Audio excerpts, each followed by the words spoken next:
नमस्कार दोस्तों, आपके अपने चैनल हमारे संस्कार में आपका बहुत बहुत स्वागत है। आज हम आपके लिए प्रथम नवरात्रा माँ शैलपुत्री की कथा लेकर आए हैं। लेकिन उससे पहले अगर आप हमारे चैनल पर नए हैं और अभी तक आपने चैनल को सब्सक्राइब नहीं किया है तो आप सभी से निवेदन है कि प्लीज़ हमारे चैनल को सब्सक्राइब करें, वीडियो को लाइक करें, ज़्यादा से ज़्यादा शेयर करें ताकि इस कथा के श्रवण का लाभ और लोगों को भी मिल सके।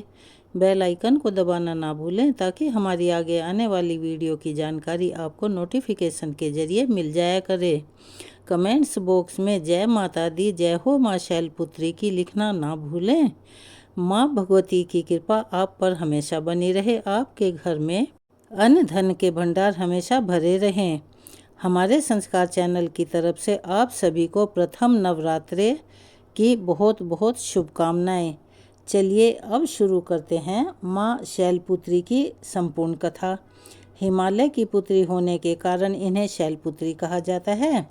माँ शैलपुत्री का स्वरूप बहुत ही शांत और सरल है। माँ शैलपुत्री के एक हाथ में त्रिशूल और दूसरे हाथ में कमल का पुष्प शोभायमान रहता है। नंदी बैल पर सवार माँ शैलपुत्री को वृषारूढ़ा और उमा के नाम से भी जाना जाता है। माँ शैलपुत्री के विषय में जानने से पहले उनके पुनर्जन्म की कथा सुनना अत्यंत जरूरी है। दक्ष प्रजापति ब्रह्मा जी के मानस पुत्र थे और उनकी कई पुत्रियां थीं। सभी पुत्रियां गुणवती थीं, लेकिन दक्ष प्रजापति के मन में संतोष नहीं था। वे चाहते थे कि उनके घर में एक ऐसी कन्या का जन्म हो जो सर्व गुण शक्ति संपन्न हो, सर्व विजयी हो। तब प्रजापति दक्ष ने एक ऐसी ही पुत्री के लिए कठिन तप किया। तब करते करते बहुत दिन बीत गए। तब भगवती आद्या ने प्रकट होकर कहा, हे राजन, मैं तुम्हारे तप से प्रसन्न हूँ और मैं संतुष्ट भी हूँ। मैं स्वयं पुत्री के रूप में तुम्हारे यहाँ जन्म लूँगी। मेरा नाम उस समय सती होगा। मैं सती के रूप में जन्म लेकर अपनी लीलाओं का विस्तार करूँगी। और इस प्रकार भगवती आद्या ने सती के रूप में दक्ष प्रजापति के यहाँ जन्म लिया। देवी सती प्रजापति दक्ष की सभी पुत्रियों में अलौकिक थी। उन्होंने बचपन में ही कई ऐसे अलौकिक कृत्य कर दिखाए थे जिन्हें देखकर स्वयं दक्ष प्रजापति को भी विस्मय की लहरों में डूब जाना पड़ा था। जब सती विवाह योग्य हो गई तो दक्ष को उनके लिए वर ढूंढने की चिंता हुई। उन्होंने श्री ब्रह्मा जी से परामर्श किया। ब्रह्मा जी ने कहा, देवी सती आद्या का अवतार है और आद्या आदि शक्ति और शिव आदि पुरुष हैं। इसीलिए सती के विवाह के लिए शिव ही योग्य और उचित वर हैं। तब प्रजापति दक्ष ने ब्रह्मा जी की बात मानकर देवी सती का विवाह भगवान शिव के साथ कर दिया। अब देवी सती कैलाश पर्वत में जाकर भगवान शिव के साथ रहने लगी। हालांकि भगवान शिव दक्ष प्रजापति के दामाद थे, फिर भी एक ऐसी घटना घटी जिसके कारण दक्ष के हृदय में भगवान शिव के प्रति बैर और विरोध उत्पन्न हो गया। वह घटना कुछ ऐसे थी कि एक बार श्री ब्रह्मा जी ने धर्म के निरूपण के लिए एक विशाल सभा का आयोजन किया। सभी बड़े बड़े देवता सभा में एकत्रित थे। भगवान शिव भी एक और ध्यान मग्न बैठे हुए थे। सभा मंडल में प्रजापति दक्ष का आगमन हुआ। दक्ष प्रजापति के आगमन होते ही सभी देवता तो उठकर खड़े हो गए, किंतु उस समय में दो लोग खड़े नहीं हुए, ब्रह्मा जी और भगवान शिव। दक्ष प्रजापति ने ब्रह्मा जी के विषय में तो यह सोचा कि वे तो उनके पिता हैं, अगर वे नहीं खड़े हुए तो कोई बात नहीं, लेकिन शिव जी तो मेरे दामाद हैं, उन्हें तो मेरे सम्मान में उठकर खड़े होना चाहिए था। भगवान शिव तो ध्यान में मग्न थे। उन्होंने इस ओर ध्यान ही नहीं दिया कि सभा में कौन आया है, और ना ही उन्होंने उठकर अपने ससुर को प्रणाम किया। तब दक्ष प्रजापति ने इसे अपना अपमान समझा। केवल इतना ही नहीं, उनके हृदय में भगवान शिव के प्रति ईर्ष्या की अग्नि जल उठी। अब वे उनसे बदला लेने के लिए उचित समय और अवसर की प्रतीक्षा करने लगे। भगवान शिव को तो किसी के मान और किसी के अपमान से भला क्या मतलब, वे तो सबको एक समान भाव से देखते हैं। उन्हें तो चारों ओर अमृत ही अमृत दिखाई पड़ता है। जहाँ अमृत होता है फिर वहाँ कड़वाहट और लेपन का भला क्या काम। भगवान शिव कैलाश पर्वत में रात दिन राम राम कहा करते थे। एक दिन देवी सती के मन में जिज्ञासा उत्पन्न हुई। उन्होंने अवसर पाकर भगवान शिव से एक प्रश्न किया कि हे प्रभु, आप हर समय राम राम क्यों कहते रहते हैं? राम कौन है? तब भगवान शिव ने देवी को उत्तर दिया कि हे देवी, राम आदि पुरुष हैं, स्वयंभू हैं और मेरे आराध्य हैं, सगुण भी हैं और निर्गुण भी हैं। किंतु देवी सती के कंठ के नीचे यह बात नहीं उतरी। वे तो भगवान शिव को ही सर्वोपरि समझती थी। फिर वे सोचने लगी कि अयोध्या के राजा दशरथ के पुत्र श्री राम आदि पुरुष के अवतार भला कैसे हो सकते हैं? वे तो खुद आजकल अपनी पत्नी सीता जी के वियोग में दंडक वन में उन्मत्त की तरह विचरण कर रहे हैं। वृक्ष और लताओं से उनका पता पूछते फिर रहे हैं। फिर अगर वे आदि पुरुष के अवतार होते तो क्या इस प्रकार आचरण करते? क्या वे आसानी से सीता जी का पता नहीं लगा लेते, उन्हें ढूंढ नहीं लेते? अब देवी सती के मन में श्री राम की परीक्षा लेने का विचार आया। अब देवी खुद सीता जी का रूप धारण करके दंडक वन में जा पहुंची और श्री राम जी के सामने प्रकट हो गई। भगवान श्री राम ने सती को देवी सीता के रूप में देखा तो कहने लगे, माते, आप अकेले यहाँ वन में कहाँ घूम रही हैं? भोलेनाथ कहाँ हैं? भोलेनाथ तो नजर नहीं आ रहे। भगवान श्री राम के ऐसा पूछने पर अब तो देवी सती से कोई भी उत्तर देते नहीं बना। वे तुरंत ही अदृश्य हो गई और मन ही मन पश्चाताप करने लगी। उन्होंने तो व्यर्थ ही राम पर संदेह किया। देवी सती तो अपना रूप बदलकर श्री राम के पास गई थी, फिर भी श्री राम ने उन्हें तुरंत पहचान लिया। अब यह सोचकर देवी सती वापस कैलाश पर्वत पर गई। वे भगवान शिव को इस विषय में कुछ भी बताकर नहीं गई थी। जब भगवान शिव ने उन्हें कैलाश पर्वत पर वापस आते देखा तो कहने लगे, सती, आपने सीता जी के रूप में श्री राम की परीक्षा लेकर बिल्कुल भी ठीक नहीं किया। सीता जी मेरी आराध्या हैं। अब तुम मेरी अर्धांगिनी भला कैसे बनी रह सकती हो? इस जन्म में हम और तुम पति और पत्नी के रूप में नहीं मिल सकते। शिवजी का यह कथन सुनकर देवी सती को बहुत दुख हुआ, लेकिन अब क्या हो सकता था? शिवजी के मुख से निकली हुई बात असत्य कैसे हो सकती थी? इसके बाद शिवजी समाधि में लीन हो गए। देवी सती दुख और पश्चाताप की लहरों में डूब गई। उन्हीं दिनों देवी सती के पिता कनखल में बहुत बड़ा यज्ञ कर रहे थे। उन्होंने उस यज्ञ में सभी देवी देवताओं और मुनियों को आमंत्रित किया, किंतु शिव जी को निमंत्रण नहीं भेजा, क्योंकि उनके मन में शिव जी के प्रति ईर्ष्या जो भरी थी। कैलाश पर्वत पर जब देवी सती को यह पता चला कि उनके पिता बहुत बड़ा यज्ञ कर रहे हैं, उनका भी मन यज्ञ में सम्मिलित होने के लिए मचल उठा। उसी समय आकाश मार्ग से कई विमान उनके पिता के यहाँ होने वाले यज्ञ में जाते हुए दिखाई पड़े। देवी सती ने उन विमानों को देखकर भगवान शिव से पूछा कि हे प्रभु, ये सभी विमान किसके हैं और कहाँ जा रहे हैं? तब भगवान शंकर ने उन्हें बताया कि आपके पिता ने एक यज्ञ की रचना की है।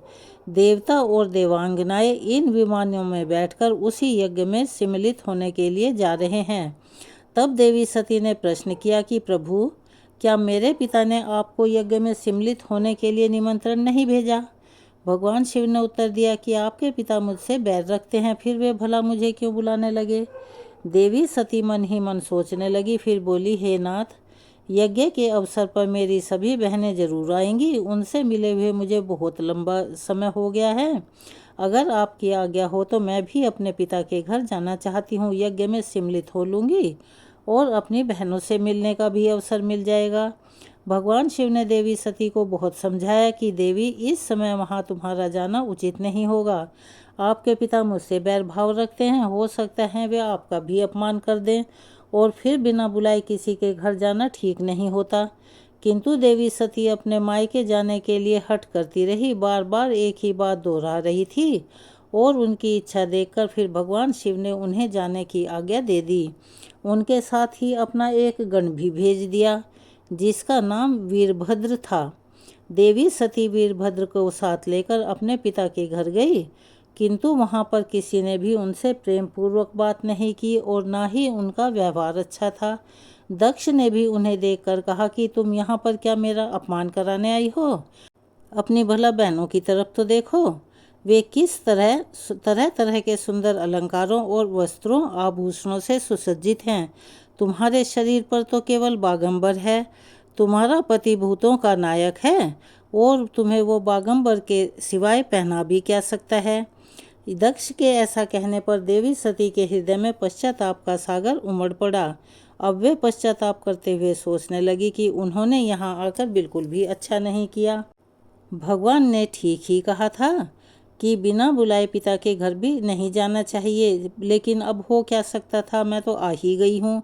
पिता के कड़वे और अपमानजनक शब्द सुनकर भी देवी सती वहीं रही। फिर वे उस यज्ञ मंडप में गई जहाँ सभी देवता और ऋषि मुनि बैठे हुए थे और यज्ञ कुंड में धू धू कर अग्नि जल रही थी और उस अग्नि में आहुतियाँ डाली जा रही थी। देवी सती ने यज्ञ मंडप में सभी देवताओं के तो भाग देखे, किंतु भगवान शिव का भाग तक नहीं देखा। वे भगवान शिव का भाग न देखकर फिर अपने पिता से बोली कि हे पिता, श्रेष्ठ यज्ञ में तो सबके भाग दिखाई पड़ रहे हैं, किंतु कैलाशपति का कोई भी भाग नहीं। आपने उनका भाग क्यों नहीं दिया। प्रजापति दक्ष ने बड़े गर्व से उन्हें बताया, पुत्री, मैं तुम्हारे पति को देवता नहीं समझता। अरे वह तो भूतों का स्वामी, नग्न रहने वाला और हड्डियों की माला धारण करने वाला है। वह देवताओं की पंक्ति में बैठने योग्य नहीं है, भला उसे कौन भाग देगा। यह सुनते ही देवी सती के नेत्र क्रोध से लाल हो गए और भौहें टेढ़ी हो गई और उनका मुखमंडल प्रलय के सूर्य की तरह तमतमा उठा। उन्होंने पीड़ा और अपमान से तिलमिलाते हुए कहा, ओह, मैं इन शब्दों को कैसे सुन रही हूँ, मुझे धिक्कार है।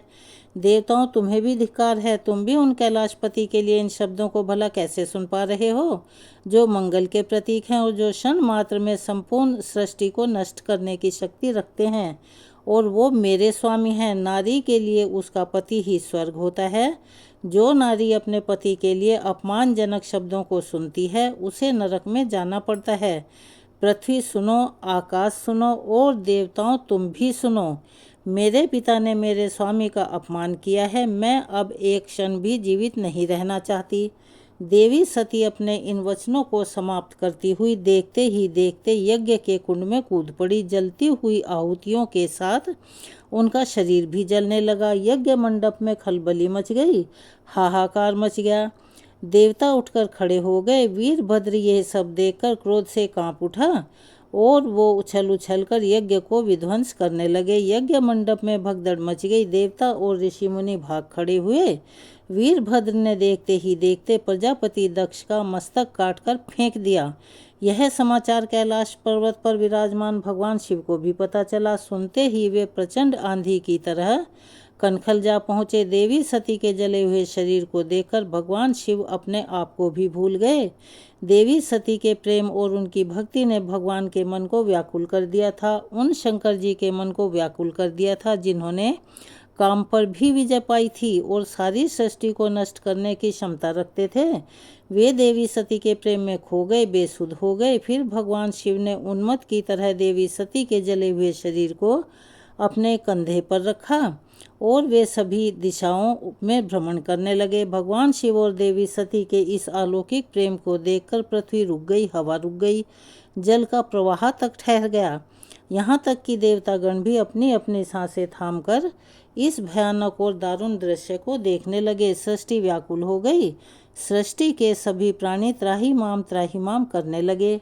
भयानक संकट उपस्थित देखकर सृष्टि के पालक भगवान श्री हरि आगे बढ़े। वे भगवान शिव की बेसुधी में अपने चक्र से देवी सती के एक एक अंग को काट काट कर गिराने लगे। धरती पर 51 जगह पर देवी सती के अंग कट कट कर गिरे। देवी सती के जब सारे अंग कट कर गिर गए, तब भगवान शिव पुनः अपने आपे में आए। जब वे अपने आपे में आए तो पुनः सृष्टि के सारे कार्य चलने लगे। धरती पर जिन 51 स्थानों पर देवी सती के अंग कट कट कर गिरे थे, वही स्थान आज शक्तिपीठ के नाम से जाने जाते हैं। आज भी उन स्थानों में देवी सती का पूजन होता है, उपासना की जाती है। इस प्रकार यज्ञ मंडप में अपने शरीर को भस्म करने के बाद देवी सती ने हिमालय के घर पर उनकी पुत्री के रूप में जन्म लिया था। हिमालय अर्थात शैल की पुत्री होने के कारण ही उन्हें अगले जन्म में शैलपुत्री रूप में पूजा जाने लगा। तो भक्तों, यह थी शैलपुत्री माँ की कथा। चलिए अब सुनते हैं महिषासुर मर्दनी स्तोत्र का हिंदी अनुवाद। हे हिमालय राज की पुत्री, हे गिरिजा देवी, विश्व को नंदित करने वाली देवी, नंदी गणों द्वारा पूजित, गिर श्रेष्ठ विंध्याचल के शिखर पर निवास करने वाली देवी, अपनी लीला से भगवान श्री विष्णु को प्रसन्न करने वाली, इंद्रदेव के द्वारा नमस्कृत्य, भगवान नीलकंठ की पत्नी, विश्व में विशाल कुटुंब वाली और विश्व को संपन्नता देने वाली, हे महिषासुर का मर्दन करने वाली भगवती, अपने बालों की लता से आकर्षित करने वाली पर्वत की पुत्री, आपकी जय हो जय हो जय हो। देवों को वरदान देने वाली, दुर्धर और दुर्मुख असुरों को मारने वाली और स्वयं में ही हर्षित रहने वाली, तीनों लोकों का पोषण करने वाली, शंकर जी को संतुष्ट करने वाली, पापों को हरने वाली और घोर गर्जना करने वाली, दानवों पर क्रोध करने वाली, अहंकारियों के घमंड को सुखा देने वाली समुद्र की पुत्री, हे महिषासुर का मर्दन करने वाली, अपने बालों की लता से आकर्षित करने वाली पर्वत की पुत्री, आपकी जय हो जय हो जय हो।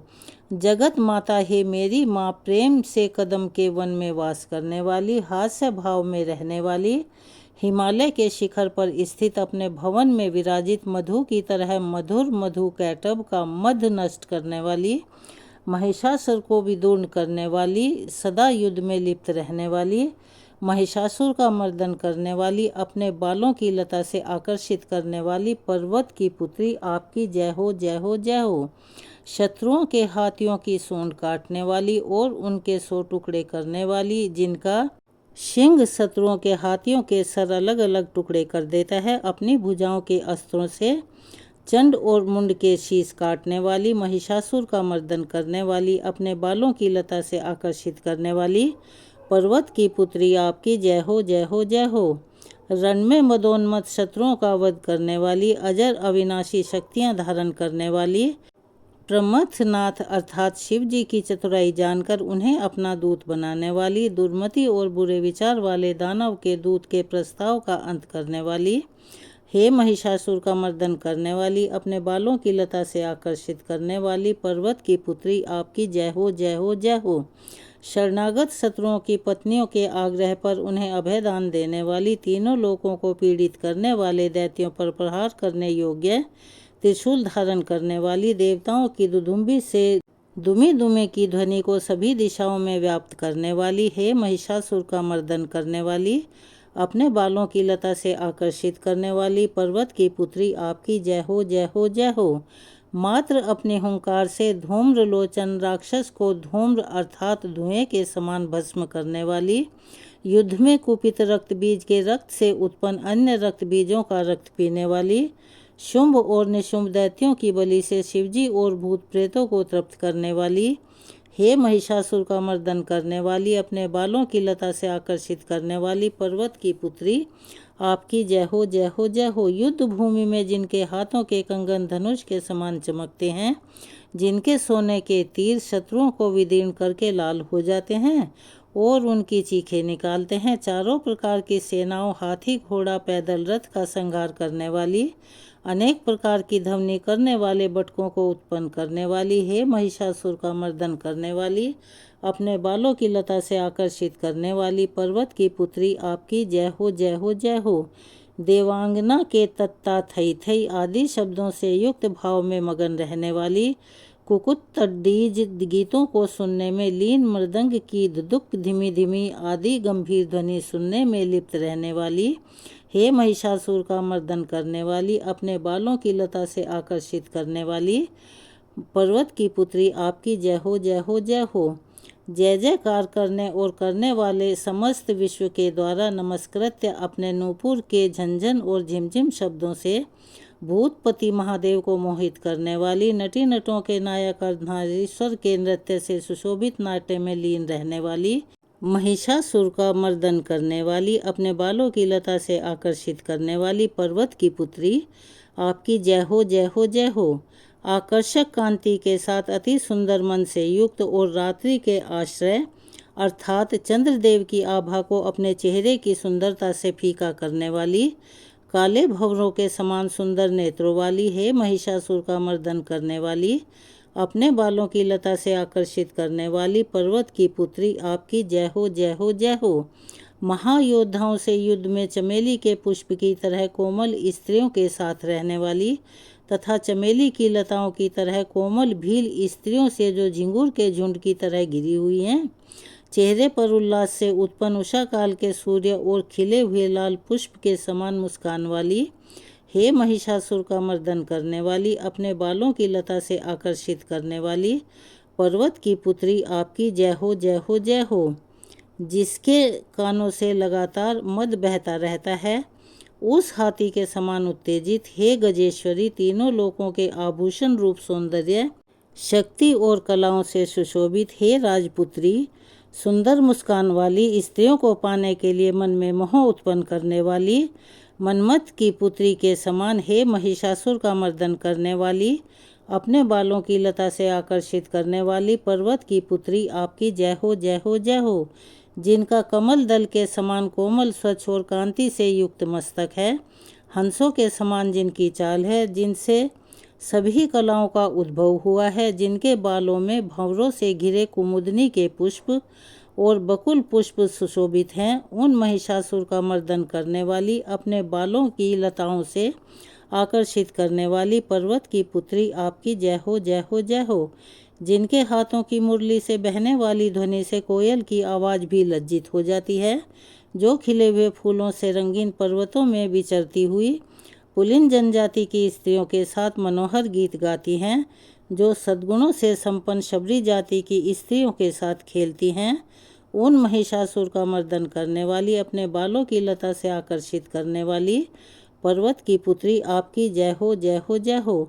जिनकी चमक से चंद्रमा की रोशनी फीकी पड़ जाए, ऐसे सुंदर रेशम के वस्त्रों से जिनकी कमर सुशोभित है, देवताओं और असुरों के सर झुकने पर उनके मुकुट की मणियों से जिनके पैरों के नाखून चंद्रमा की तरह दमकते हैं, और जैसे सोने के पर्वतों पर विजय पाकर कोई हाथी मदोन्मत्त हो जाता है, वैसे ही देवी के उरोज कलश की तरह प्रतीत होते हैं।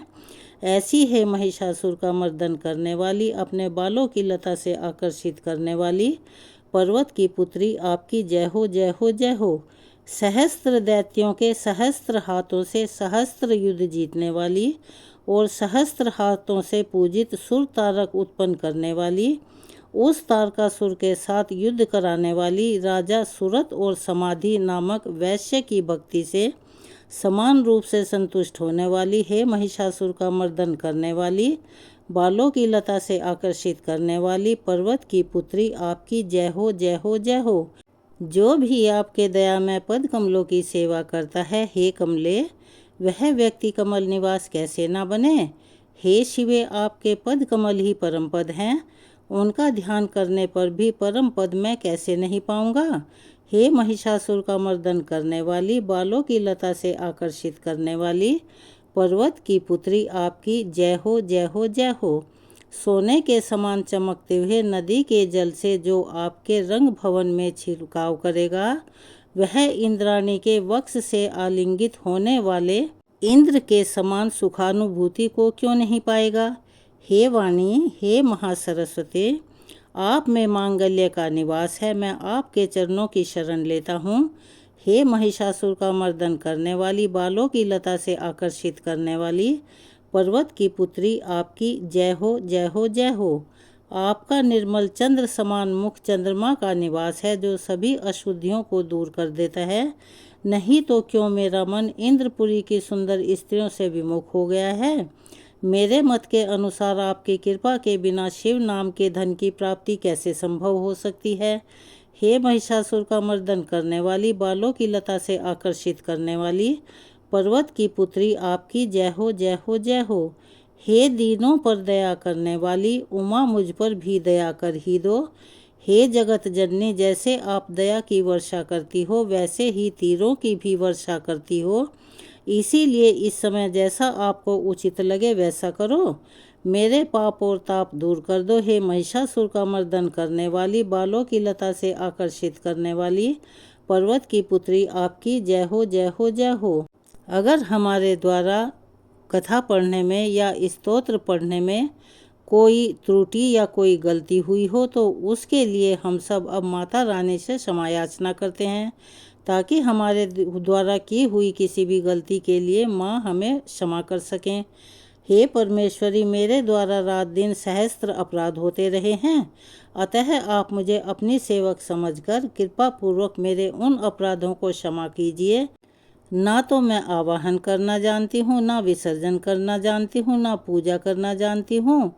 हे परमेश्वरी, मुझे क्षमा करो। हे सुरेश्वरी, मैंने जो मंत्रहीन क्रिया और भक्तिहीन पूजन किया है वह सब आपकी दया से पूर्ण हो। सैकड़ों अपराध करके भी भक्त आपकी शरण में आकर केवल जगदम्ब कहकर ही मोक्ष को प्राप्त करते हैं, जिसे ब्रह्म आदि देवगण भी पाने में असमर्थ होते हैं। जगदम्बिके मैं अपराधी हूँ, किंतु आपकी शरण में आई हूँ, अतः इस समय मैं दया की पात्र हूँ। आप जैसा चाहो वैसा करो। अज्ञानवश या बुद्धि भ्रम होने के कारण भूल से मैंने जो कुछ भी कम या अधिक कर दिया हो, हे देवी, हे परमेश्वरी, सब अपराध क्षमा करो और प्रसन्न हो। हे जगन माता, हे कामेश्वरी, सच्चिदानंद स्वरूपिणी परमेश्वरी, आप प्रेम पूर्वक मेरी यह पूजा स्वीकार करो और मुझ पर प्रसन्न हो। आप गुप्त से भी गुप्त वस्तु की रक्षा करने वाली हो। आप मेरे किए हुए इस जप को ग्रहण करके मेरे सभी अपराधों को क्षमा करो। हे देवी, हे महेश्वरी, आपकी कृपा से मुझे सिद्धि की प्राप्ति हो। मेरे ऊपर आपकी कृपा हमेशा बनी रहे और सभी सुनने वाले भक्तजनों पर भी आपकी कृपा हमेशा बरसती रहे।